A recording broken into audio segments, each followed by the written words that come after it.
On n'avait pas programmé le renouveau. Il est arrivé.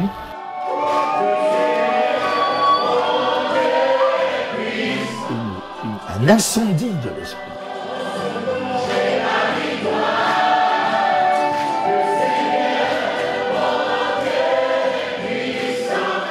La foi, ça n'est pas de rationaliser les phénomènes, au contraire, ce serait presque s'enfermer dans une espèce de prison logique. L'Esprit Saint, ça n'est pas non plus une espèce de transe, hein, ce n'est pas ça.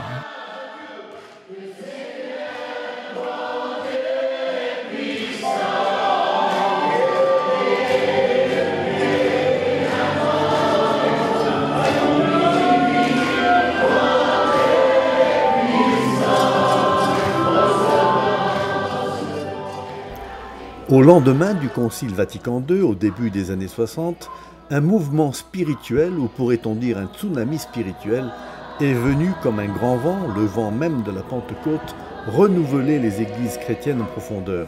Ce mouvement s'est appelé et s'appelle encore le renouveau charismatique.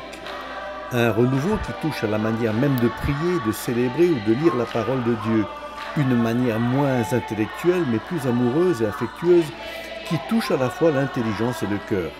Un renouveau qui a transformé les vies dans le monde entier, mais aussi ici, à Tahiti. Nous proposons aujourd'hui, à l'occasion des prédications de la Pentecôte 2015, de découvrir ou de redécouvrir le renouveau charismatique à Tahiti dans la joie de la foi. Rappelez-vous, c'était dans les années 70. Plusieurs petits groupes de prières charismatiques s'étaient mis en place à Papeete.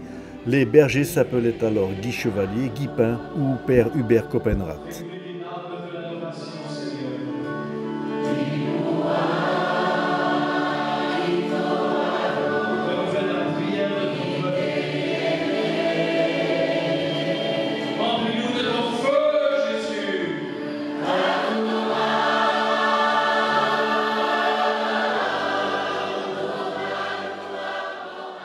J'ai bien connu le Père Hubert à l'époque, hein, Monseigneur Hubert.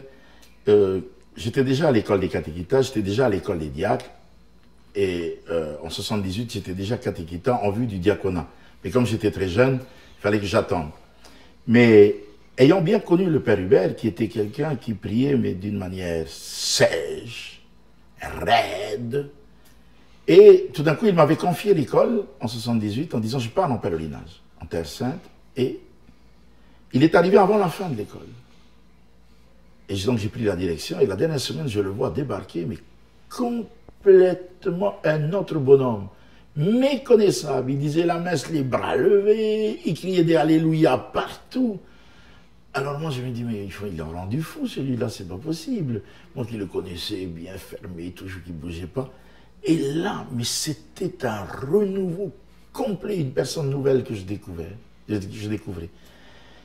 Et là, il a commencé, sa prédication avait changé, sa relation avait changé avec tout le monde. C'était un homme joyeux, mais joyeux d'une joie, non pas à cause de quelque chose, mais il brûlait d'une joie intérieure. Et après, il m'a commencé à dire, voilà, tu ne veux pas recevoir l'effusion de l'Esprit Saint? Alors moi, j'ai dit, ah non, je ne veux pas entrer dans cette... Et il dit, oh, si, tu vas venir. Et il a complètement insisté, et c'est comme ça, en fait, quand j'ai fait l'effusion de l'Esprit. Et là aussi, ça m'a pris tout d'un coup, là, je suis parti dans une autre vision de la vocation que le Seigneur m'a appelé.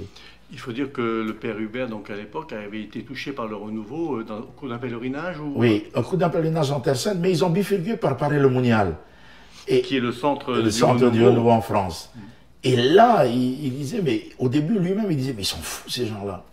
Mais il ne sait pas comment ça s'est arrivé un soir, il est tombé à genoux, il a fait que pleurer. Et quand il est revenu, mais je t'assure, c'était un autre bonhomme. Moi, je le connaissais depuis déjà 5 ans, 6 ans même. Et là, il était méconnaissable, mais d'une joie de Dieu.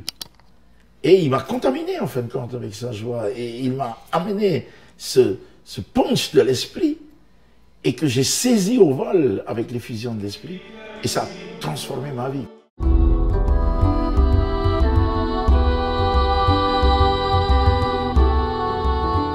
Il y a parmi vous des gens qui souffraient de douleurs dans les jambes et qui commencent à guérir. Il y a des gens qui sont dans la rue et qui écoutent au moyen des haut-parleurs mais qui n'ont pas pu approcher et que Jésus est en train de guérir. Il y en a qui guérissent de surdité, et qui entendaient presque rien, et maintenant ils entendent clairement. Et depuis quelques minutes, il y a des gens qui guérissent de paralysie, qui sont présents dans cette assemblée. Alors le Père Tardif, c'était un événement parce qu'il devait aller aux îles Kiribati, les îles Gilbert. Et on avait demandé est-ce qu'il ne pouvait pas s'arrêter ici. Et là, il a dit, bon, mais je peux passer une semaine et j'irai 2 semaines là-bas. Et au dernier moment, il écrit, il dit, mais je ne m'en vais plus aux îles Gilbert. Et là, le Père Hubert lui dit, ben passe, est-ce que tu peux alors faire quelque chose pour nous? Il a dit, je reste 3 semaines chez vous. Et en tout cas, octobre-novembre 82, je pense que pour tout le diocèse, j'ai jamais vu un mouvement comme ça. Jusqu'à aujourd'hui, rien n'égale. Il est arrivé, il a apporté ce que je pense, ce que c'est. Je peux dire, j'ai découvert ce que c'était la Pentecôte, la vraie Pentecôte.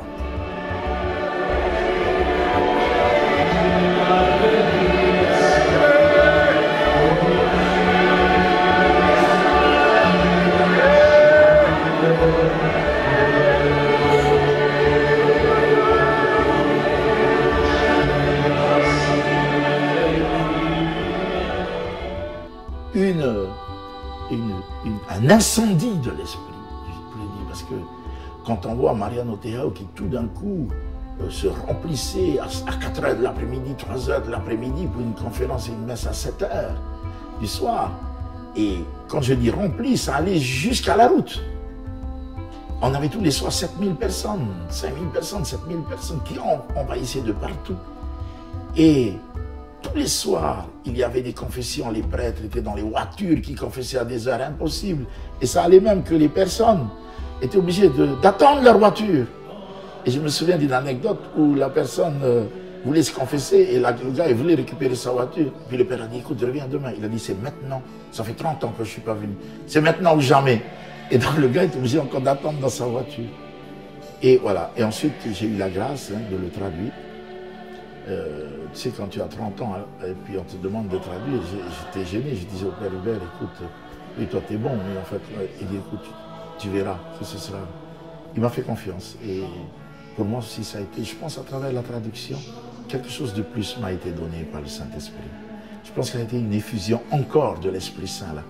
Et je pense que le charisme ensuite de la parole, de la prédication, est né de cette traduction. Moi, je n'étais pas là quand le Père Tardif est venu.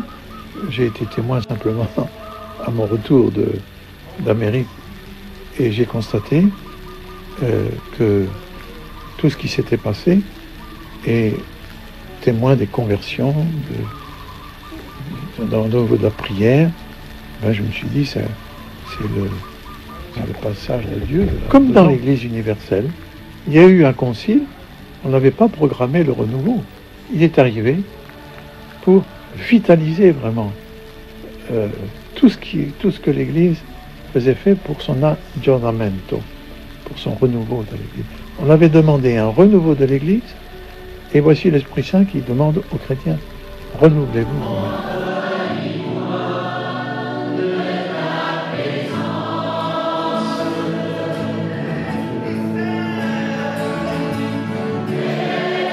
Qu'est-ce qui a attiré autant de monde à ces prédications du renouveau?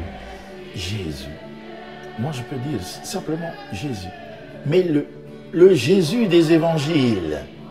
Pas le Jésus aux couleurs françaises, aux couleurs américaines, aux couleurs... Non. Il nous a présenté le Jésus qui est proche de ceux qui souffrent, proche de ceux qui juste ont besoin d'être aimés. Il a présenté Jésus en vérité. Et le Polynésien avait envie, en fait, de rencontrer ça.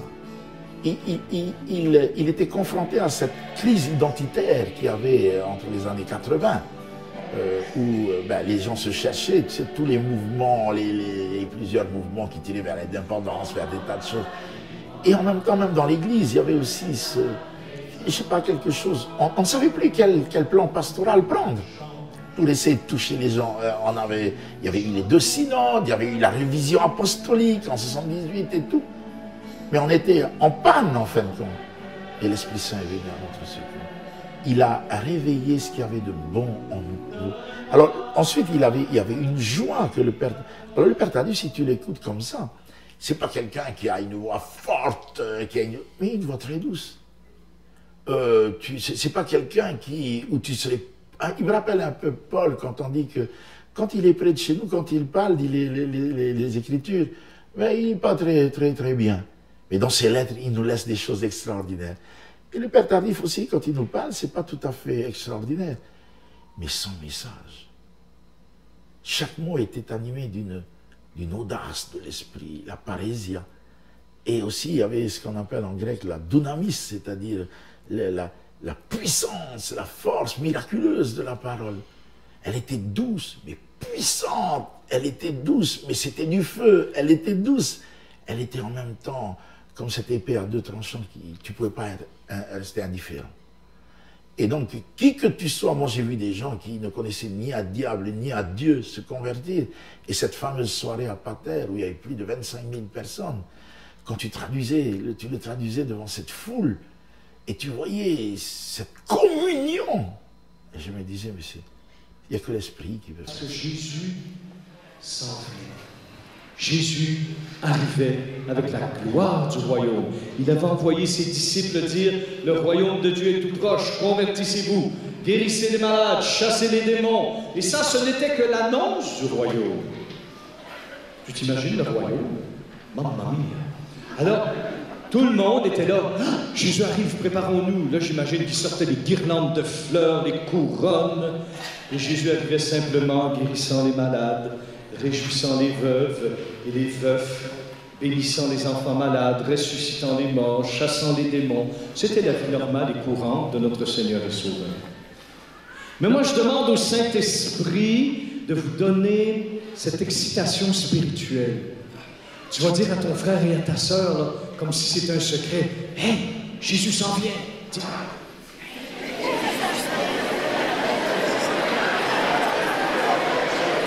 Jésus s'en vient! Wouh!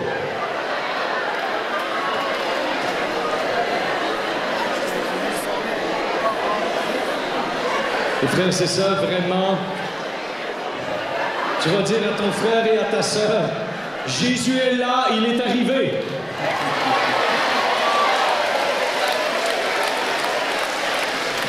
Amen. Asseyez-vous. Quand tu parles de Jésus qui évangélise par la prédication du renouveau, tu fais référence à quoi exactement? Est-ce que tu veux dire simplement que Jésus avait bien dit que lorsque vous annoncez les royaumes, il y aura des signes qui accompagneront? Oui, c'est parce que le renouveau charismatique, ce n'est pas un mouvement dans l'Église, c'est l'Église en mouvement. C'est toute l'Église qui est en mouvement. C'est comme dit Paul VI aussi, Jean 23, c'est une nouvelle Pentecôte. Une nouvelle Pentecôte, c'est une chance pour l'Église. Parce que tu vois, chez nous les catholiques, nous sommes très bons comme pasteurs, c'est-à-dire pour garder les brebis.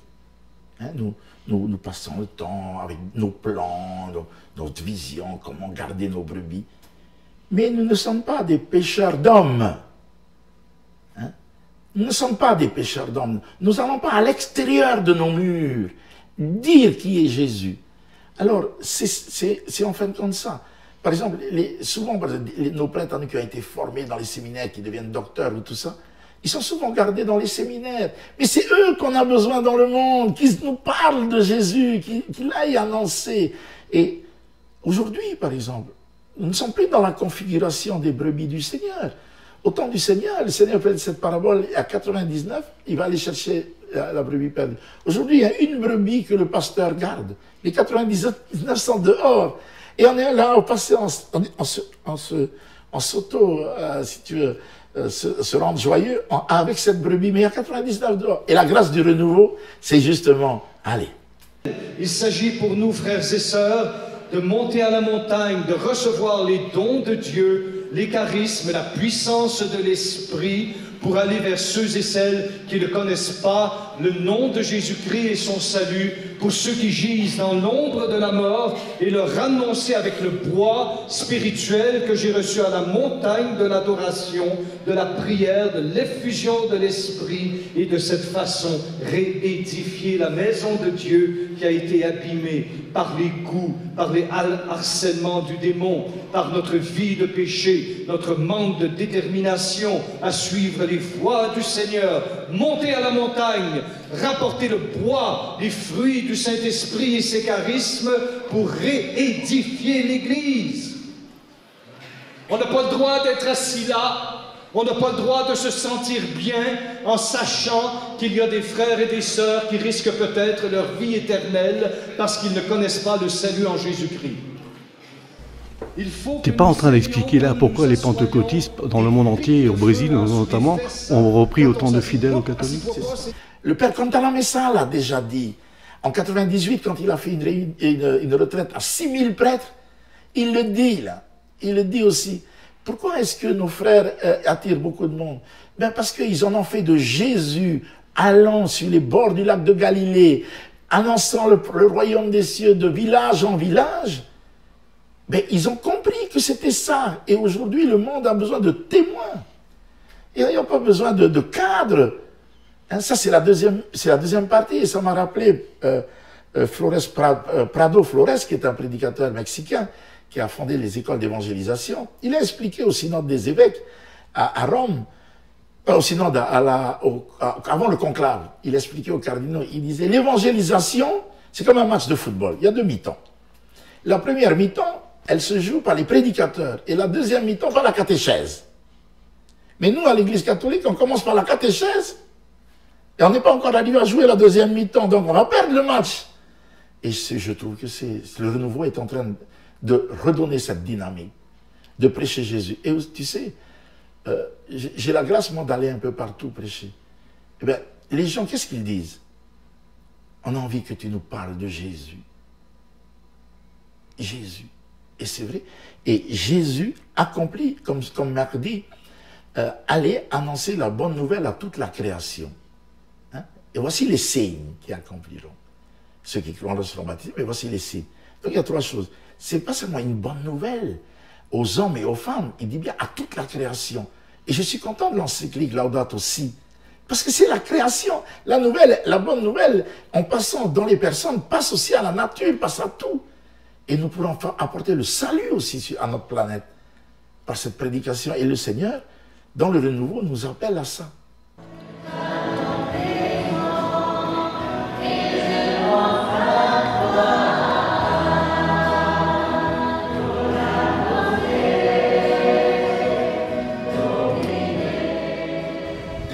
Je pense que le renouveau charismatique est aussi un avenir pour l'Église, de pouvoir libérer les personnes, libérer la parole, libérer aussi l'esprit, ensuite permettre aux gens de prier avec leurs sentiments.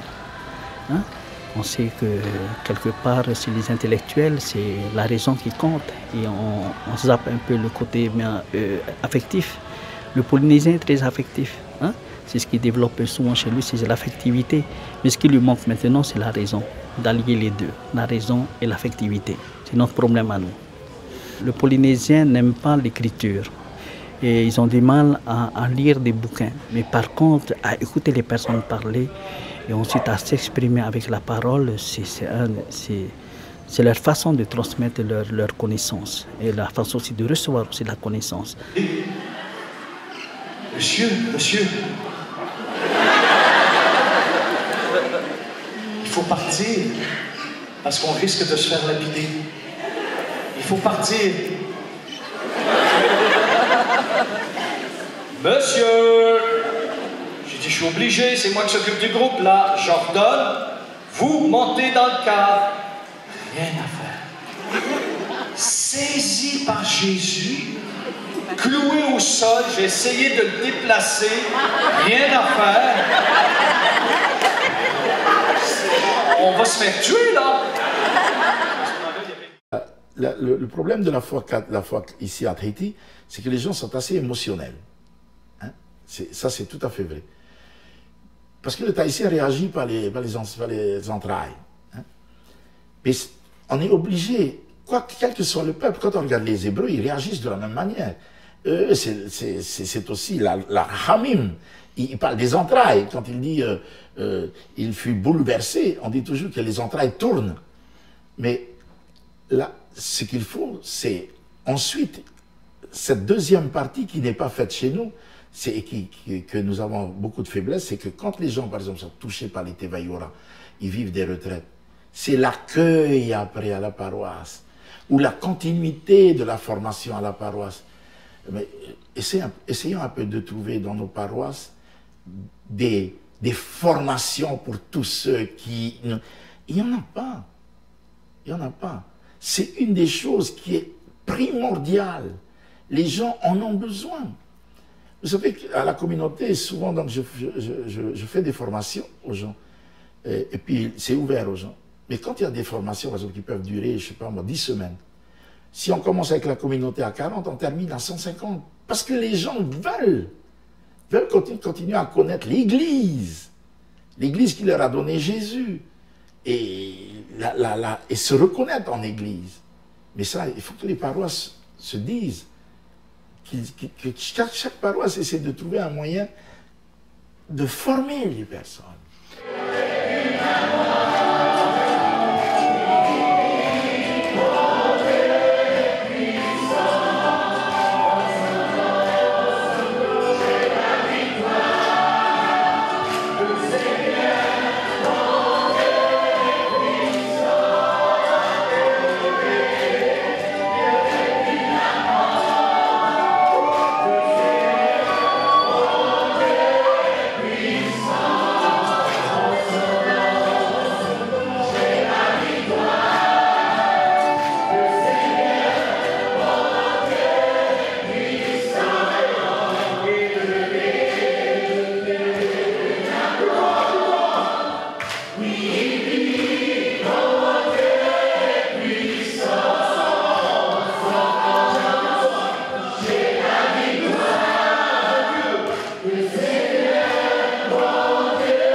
Bondir Marie et partir. Donc déjà quand elle a reçu l'Esprit, je suis la servante du Seigneur, cette exclamation. Et on dit, et là même elle se leva et elle partit à la rencontre de sa cousine Élisabeth. Donc recevoir l'Esprit, c'est être ensuite amené à aller à l'extérieur, à aller rendre visite, à aller rencontrer, à aller partager et à aller louer.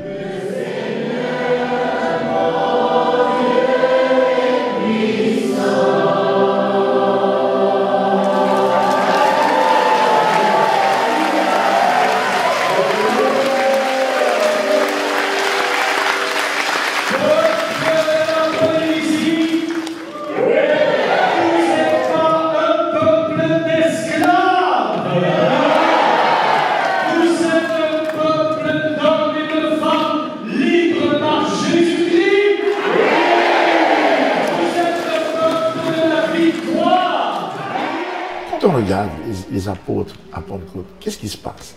Dans ce cénacle, pourtant, ils ont assisté à l'Eucharistie, dans ce cénacle. C'est là qu'ils ont vécu l'Eucharistie.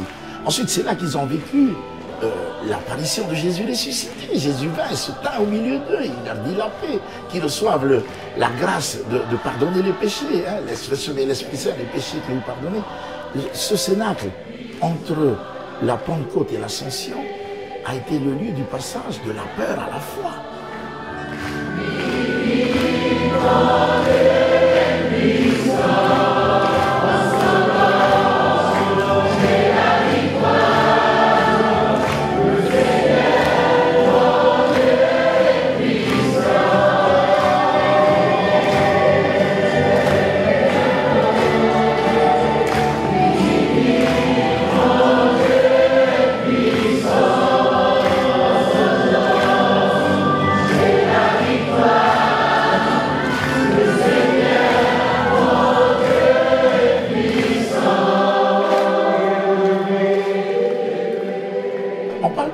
Pentecôte comme une expérience des 12, mais c'est pas ça. Si on lit bien les textes, on voit qu'ils étaient réunis, on cite tous les apôtres, et ensuite Marie, mère de Jésus, et tous ses frères et sœurs. Et ensuite, tout de suite après, on dit, et ils étaient 120. Donc c'est une expérience laïcale aussi. C'est l'église pétrinienne, c'est l'église de Marie, c'est l'église des apôtres, c'est l'église laïque.